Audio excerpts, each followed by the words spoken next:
Hello everyone, आज हम पढ़ेंगे किट कैट क्लब के बारे में। इस वीडियो में हम जानेंगे meaning of Kit Cat club, political background, members और मेजर राइटर्स के बारे में। The Kit Kat Club, that is with C in the spelling, also referred to as the Kit Kat Club, that is with K in the spelling, stood as a prominent English club during the early 18th century in London, renowned for its significant political and literary affiliations. Kit Cat club 18th century का एक club था जो कि काफ़ी ज़्यादा significant था।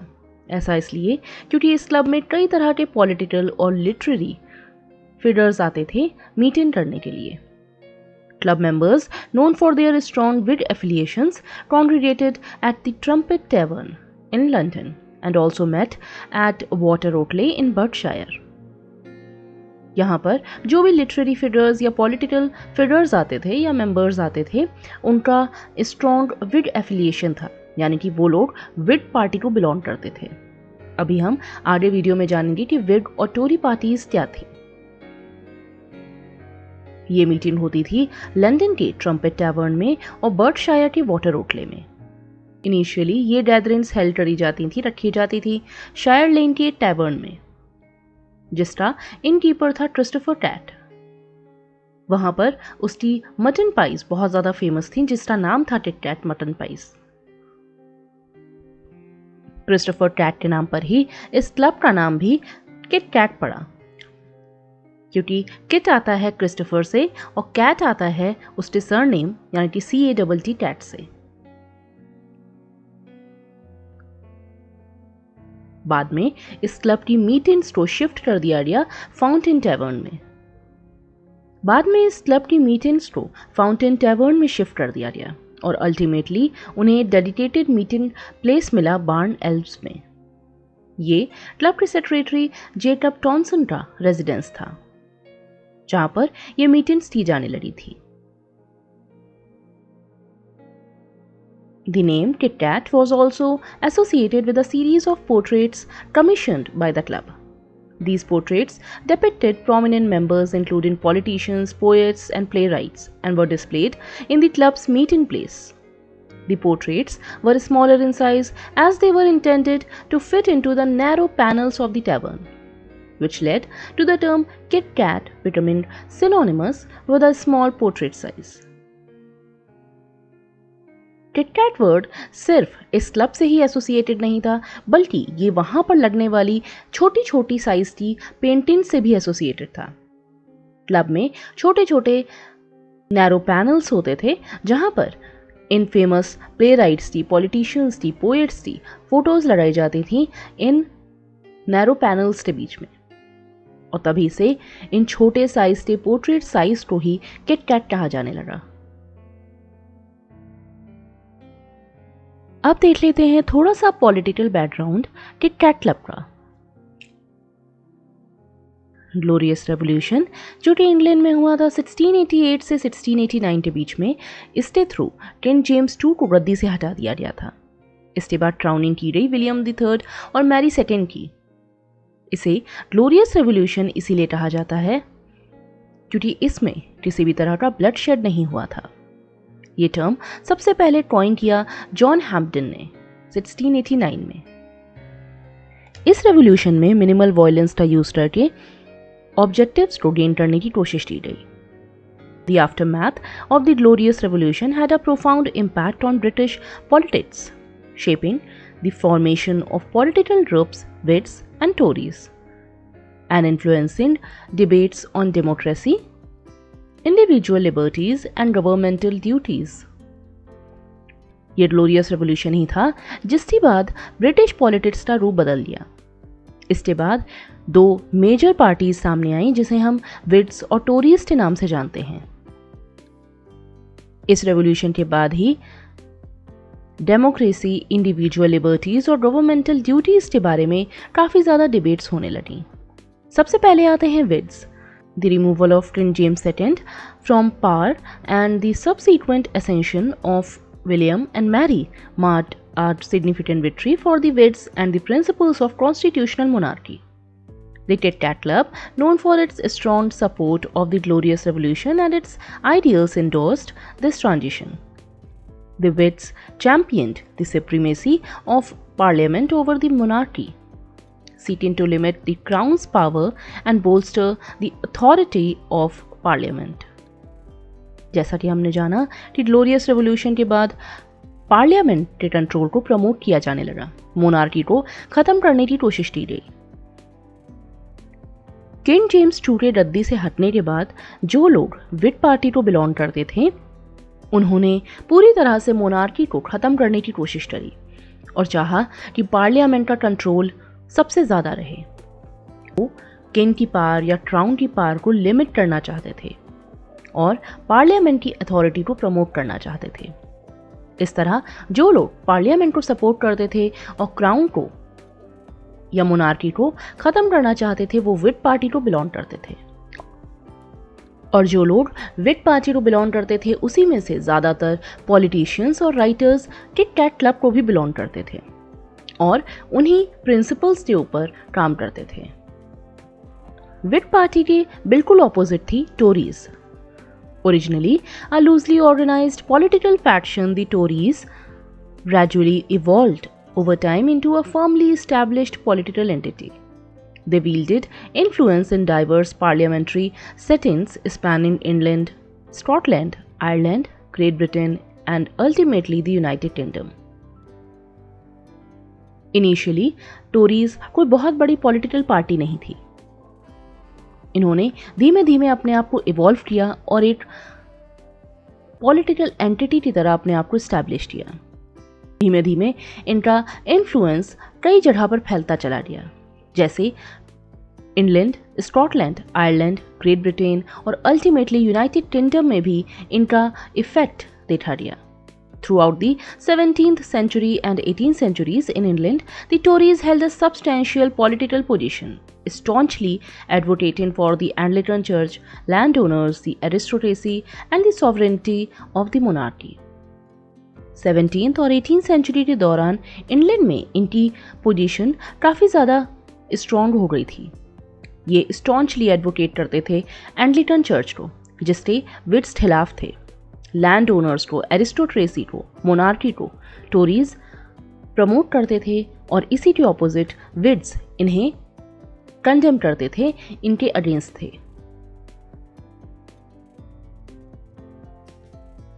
Tit Tat Club के main members में थे William Congreve, John Locke, Joseph Addison, Richard Steele, sir John Vanbrugh. इसके अलावा कुछ नोटेबल मेंबर्स थे जो कि पॉलिटिशियंस भी थे। Duke of Somerset, the Earl of Burlington, Duke of Newcastle upon Tyne, the Earl of Stanhope, Viscount Cobham, Abraham Stanyan, sir Robert Walpole, William Cavendish, second Duke of Devonshire, Samuel Garth, Charles Lennox, Godfrey Naylor.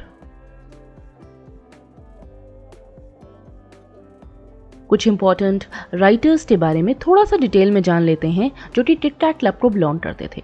इनमें सबसे पहले आते हैं William कॉन्ट्रीव 1670 to 1729. William Congreve was an English playwright and poet, best known for his witty and satirical comedies of manners. William Congreve एक English playwright थे जो कि अपनी विटी और सैटारिकल कॉमेडी ऑफ मैनर्स के लिए जाने जाते थे। 17th और 18th सेंचुरी के दौरान कॉमेडी ऑफ मैनर्स एक प्रोमिनेंट जॉनरा था कॉमेडी लिखने का। इसमें लोग रेस्टोरेशन इंग्लैंड की मैनर्स को, मॉरल्स को सैटिराइज करते थे, विटी डायलॉग्स का यूज करके। इसमें ह्यूमर का यूज किया जाता था। He was a key figure in the Restoration comedy genre and had a significant influence on later playwrights. This theatrical genre is characterized by its witty dialogue, bawdy humor, and satirical depiction of contemporary society, particularly the manners and morals of the upper classes. जैसा कि हमने जाना कि इस समय की comedy में हमें ह्यूमर का इफेक्ट देखने को मिलता है। इसमें अपर क्लासेस के मैनर्स का और मोरल्स का सैटारिकल डिपिक्शन होता है, यानी कि विटी डायलॉग्सটা यूज करके हम कंटेम्प्रेरी सोसाइटी के ऊपर हमला करते हैं। He is often associated with the Tit Tat Club. William Congreve के कुछ नोटेबल वर्ड्स थे जैसे कि द ओल्ड बैचलर 1693। ये कॉनरीव का फर्स्ट कॉमेडी प्ले था जिसमें उन्होंने लव, मैरिज और सोसाइटल नॉर्म्स की थीम दिखाई हैं। It follows the story of Hartwell, an aging bachelor reluctant to marry, who is pursued by Sylvia, Araminta and Belinda. इस प्ले को सबसे पहले परफॉर्म किया गया था 1693 में। इस कहानी का मेन कैरेक्टर है हार्टवेल का, जो कि मैरिज नहीं करना चाहता था। ये अपनी वेरियस स्कीम्स को यूज करके और अपनी थ्योरीज का यूज करके दूसरों को भी अपना माइंड चेंज करने के लिए फोर्स करता है। इस कहानी में सिल्विया, एरामेंटा और बेलिंडा जैसे कैरेक्टर्स हैं जो कि अपनी विट और इंडिपेंडेंस ले जाने जाते हैं। ये इस कहानी के कॉम्प्लेक्स प्लॉट में रोमांटिक एंटेंगलमेंट्स को दिखाने का काम करते हैं और इसी से इस कहानी में एक सैटिरिकल टोन आ जाती है। The double dealer 1694। इस कहानी को सबसे पहले स्टेज किया गया था 1694 में। The play revolves around characters engaging in schemes, manipulation, and intrigue for personal motives like love or revenge. The central character, Mastwell, is the cunning double dealer, orchestrating deceptions for personal gain amidst romantic complexities, mistaken identities, and witty dialogues, characteristic of restoration comedy. इस कहानी में भी हमें witty dialogues देखने को मिलते हैं, complex character देखने को मिलते हैं। इसका मेन कैरेक्टर था मास्टवेल का, जो कि अपने टर्निंग और मैनिपुलेटिव नेचर ले जाना चाहता है। वो ऐसा हर काम करने की कोशिश करता है जिससे उसका खुद का फायदा हो। वो इस कहानी में रोमांटिक कॉम्प्लेक्सिटीज के लिए भी जिम्मेदार है, मिस्टेकन आइडेंटिटीज के लिए भी जिम्मेदार है और उसके इसी कैरेक्टर के थ्रू कहानी में डेप्थ और कॉमेडिक ड्रामेटिक एलिमेंट्स ऐड होते हैं। Love for love 1695। Love for love is a comedic play penned by William Congreve, debuting in 1695. The storyline follows the romantic and financial dilemmas faced by its characters, with a focus on Valentine, the main character. इस कहानी का main character है Valentine. Valentine एक young man है जिसको अपने father की policy समझ में नहीं आती है। वो अपने फादर का इंटरफेरेंस नहीं चाहता था अपनी लव लाइफ में या अपनी इनहेरिटेंस में। वो एंजेलिका से प्यार करता है जो कि एक वेल्दी हेयरिस थी। फादर उसे पुश करते हैं कि तुम्हें सिर्फ पैसों के लिए शादी करनी चाहिए। वहीं दूसरी ओर वैलेंटाइन ऐसा नहीं सोचता था, वो चाहता था एक जेन्युइन अफेक्शन। वो अपनी लाइफ में सिर्फ पैसा नहीं चाहता था, वो चाहता था कि उससे कोई रियल में प्यार करे, कोई उसकी फीलिंग्स को समझे। इसीलिए इन दोनों के बीच में कॉन्फ्लिक्ट्स पैदा हो जाते हैं। The morning bride 1697। The morning bride is a tragic play crafted by William Congreve, premiering in 1697. The narrative revolves around Almeria, the daughter of the King of Granada, and her lover, Prince Alfonso of Valencia. It follows Almeria, who marries Alfonso secretly but gets separated due to a shipwreck. They reunite after a series of tragic events involving Almeria's father, Moorish Queen Zara, and a government overthrow. Mourning Bride William Congreve का एक tragic play था जो premiere हुआ था 1697 में।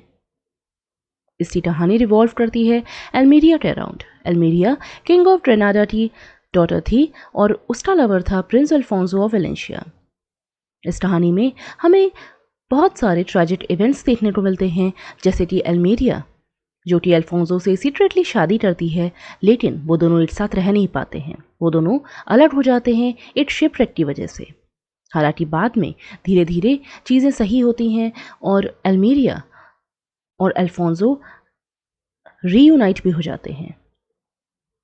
लेकिन उससे पहले कई तरह के ट्रैजिक इवेंट्स देखने को मिलते हैं, जैसे कि वॉर और एल्मेरिया की फादर की डेथ होना।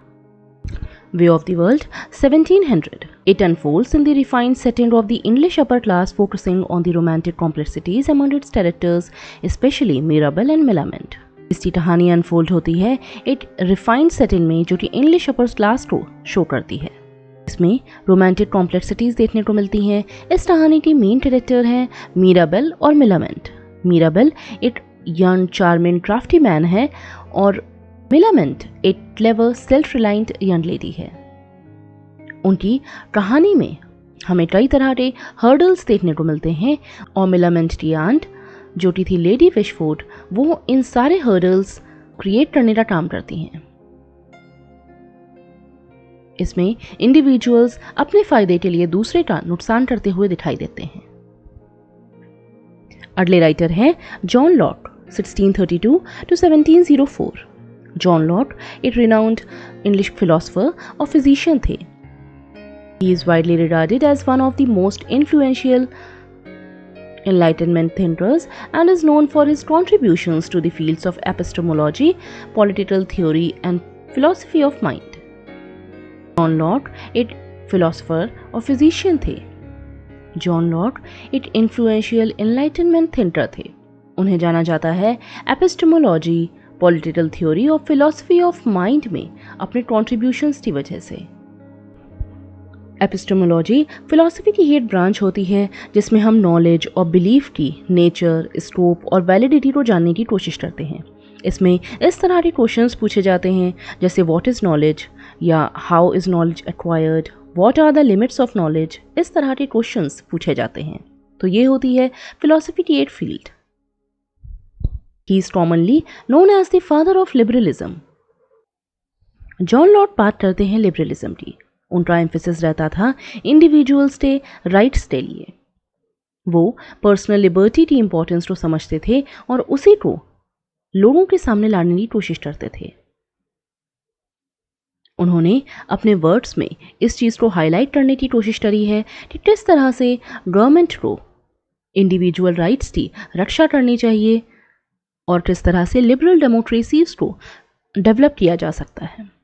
Locke's profound impact on the development of both epistemology and political philosophy reverberates through history. His ideas influenced Enlightenment luminaries like Voltaire, Jean-Jacques Rousseau, and Scottish Enlightenment thinkers as well as the American revolutionaries. Epistemology और political philosophy को develop करने में lock का profound impact देखा जा सकता है। उन्होंने न केवल स्कॉटिश एनलाइटनमेंट थिंकर्स को इन्फ्लुएंस किया बल्कि अमेरिकन रिवोल्यूशनरीज को भी इन्फ्लुएंस किया। उनके आइडियाज से वोल्टायर, जीन जैक्स रूसो जैसे ल्यूमिनरीज भी इन्फ्लुएंस हुए, उनके ऊपर भी उनका प्रभाव पड़ा। इनके मेजर वर्ड्स हैं अ लेटर कंसर्निंग टॉलरेशन 1689। इस ऐसे में लॉर्ड बताते हैं रिलीजियस टॉलरेंस के बारे में। ये एम्फसाइज करते हैं कि civil government should not dictate religious beliefs और प्रैक्टिसेस। उनका मानना था कि सिविल गवर्नमेंट को लोगों को रिलीजियस बिलीफ्स या प्रैक्टिसेस नहीं बताने चाहिए। लॉर्ड बिलीव करते थे कि हर इंडिविजुअल को आज़ादी मिलनी चाहिए कि वो एक स्पेसिफिक रिलीजन को फॉलो करे। वो सजेस्ट करते हैं कि state should focus on safeguarding the life, liberty and prosperity of its citizens. उनके लिए सिटीजन्स की लाइफ और लिबर्टी ज़्यादा इंपॉर्टेंट है, ना कि उनका रिलीजियसली किसी भी रिलीजन से कन्फाइन होना। Treatises of Government 1689. It is a work of political philosophy published anonymously in 1689 by John Locke. इस वर्क में लॉक ने क्रिटिसाइज किया है फिल्मर के पैट्रियार्कल थ्योरीज को। सर रॉबर्ट फिल्मर जो कि एक इंग्लिश पॉलिटिकल थ्योरिस्ट थे, उनका मानना था कि गॉड ने किंग्स को एक नेचुरल पावर दी है, वो चाहे तो कुछ भी कर सकते हैं। लेकिन लॉक इस थ्योरी के खिलाफ थे। क्योंकि लॉक लिबरलिज्म बिलीव करते थे, इसलिए उन्होंने इसके अगेंस्ट में ये वर्क लिखा टू ट्रीटाइजेस ऑफ गवर्नमेंट। इसके दो पार्ट थे। इस ट्रीटाइज के दो पार्ट्स थे। पहले ट्रीटाइज में उन्होंने रिजेक्ट किया है डिवाइन राइट और एब्सोल्यूट मोनार्की को। दूसरे ट्रीटाइज में उन्होंने डिस्कस किया है कि सिविल गवर्नमेंट का ओरिजिन और उसका एक्चुअल पर्पस क्या होना चाहिए। सिविल गवर्नमेंट का एक्चुअल पर्पस होना चाहिए कि आप इंडिविजुअल राइट्स को सेव करें, इंडिविजुअल्स की लाइफ को, लिबर्टी को और प्रॉपर्टी को आपको सेव करना चाहिए। ये बुक एक फाउंडेशनल टेक्स्ट है लिबरलिज्म की थ्योरी के लिए। जॉन लॉक का सबसे इंपॉर्टेंट वर्क है an essay concerning human understanding 1690। ये एक सिग्निफिकेंट वर्क है जो कि जॉन लॉक ने लिखा था 1690 में। इसमें वो ह्यूमन नॉलेज और कॉम्प्रिहेंशन की बाउंड्रीज के पार जाना चाहते हैं, उनके आंसर्स ढूंढना चाहते थे। A key aspect of Locke's philosophy is the concept that the mind is like a blank slate, known as tabula rasa, with no inherent ideas or principles at birth. इस work में ही उनका एक बहुत ही famous concept सामने आया जो कि था टैबुला रसा, यानी कि ब्लैंक स्लेट। इसका मतलब है कि ह्यूमन का माइंड एक ब्लैंक स्लेट की तरह होता है। बर्थ के साथ ही आप कुछ भी नहीं जानते हो, आप वही बनते हो जो कि आपकी सोसाइटी आपको बनाती है। आप जिस एनवायरनमेंट में पैदा होते हो, आप जिन लोगों से मिलते हो, वही आपकी लाइफ को शेप करने में हेल्प करते हैं। जॉन लॉक एम्पिरिसिज्म की बात करते हैं। Locke's essay established the foundation for empiricism in modern philosophy, highlighting the significance of sensory experience in knowledge acquisition. His concepts greatly influenced Enlightenment philosophers such as David Hume and George Berkeley, who further advanced and elaborated on John Locke's ideas. Locke का focus empiricism की तरफ था। Empiricism philosophy की वो branch होती है जो emphasise करती है एक्सपीरियंस को और सेंसरी परसेप्शंस को, यानी कि हम अपने सेंसेस के थ्रू, अपने एक्सपीरियंस के थ्रू जो भी गेन करते हैं, जो भी नॉलेज गेन करते हैं, वो सबसे ज़्यादा सुपीरियर होती है। उनके इन्हीं कॉन्सेप्ट से ग्रेटली इन्फ्लुएंस हुए थे कुछ फिलोसफर्स जैसे डेविड ह्यूम और George Berkeley. Some thoughts concerning education 1693। इसमें जॉन लॉक ने इंडिविजुअल एजुकेशन की बात करी है, यानी कि हर स्टूडेंट की इंडिविजुअल नीड क्या है, उनकी एबिलिटीज़ क्या हैं, इस हिसाब से एजुकेशनल सिस्टम को फ्रेम किया जाना चाहिए। वो एडवोकेट करते हैं एक बहुत ही प्रैक्टिकल और एक्सपीरियंशियल अप्रोच के लिए। वो सिर्फ रोज मेमोरी को या सिर्फ मेमोराइजेशन को प्रमोट नहीं करते, बल्कि वो चाहते थे कि लोग ज़्यादा से ज़्यादा रीज़न, वर्च्यू और प्रैक्टिकल स्किल्स का यूज़ करके डेवलपमेंट करें।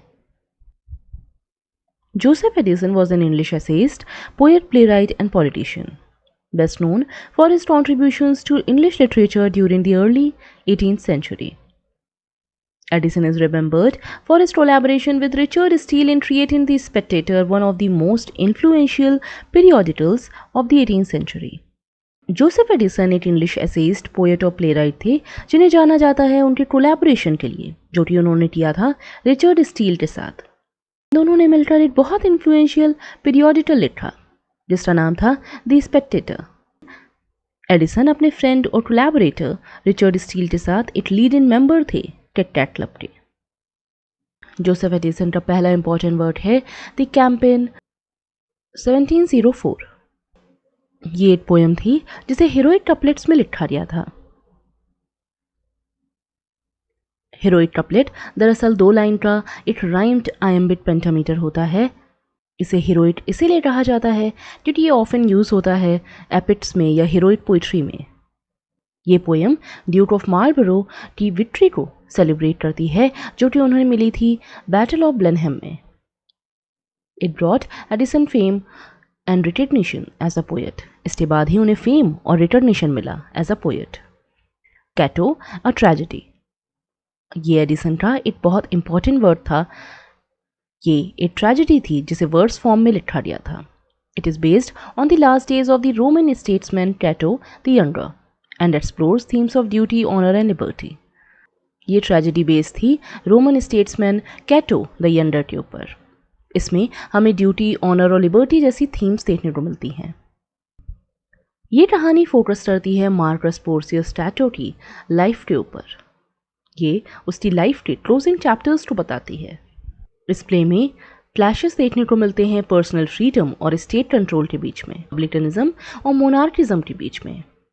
रीजन और सेंटिमेंट्स के बीच में।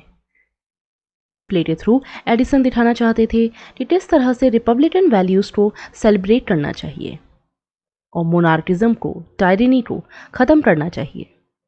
कैटो डिटरमाइन था मोनार्की को खत्म करने के लिए, टायरेनी को खत्म करने के लिए, भले ही इसके लिए उसे मॉर्टैलिटी क्यों ना फेस करनी पड़े। इस कहानी के नोटेबल एनहांसमेंट ये थे कि इसमें प्रोलॉग लिखा गया था अलेक्जेंडर पोप के द्वारा और एपिलॉग लिखा गया था सैमुअल गार्थ के द्वारा। अगला इंपॉर्टेंट वर्ड आता है द स्पेक्टेटर। जोसेफ एडिसन ने रिचर्ड स्टील के साथ मिलकर इसे को फाउंड किया था। ये एक नोटेबल पीरियोडिकल था जो कि अपने एसेज के लिए जाना जाता था। इसमें कई तरह के एसेज होते थे जिसमें डाइवर्स सब्जेक्ट्स जैसे मॉरलिटी, सोसाइटी, लिटरेचर, पॉलिटिक्स जैसी चीज़ों को शोकेस किया जाता था। अगला इंपॉर्टेंट वर्ड है द टैटलर।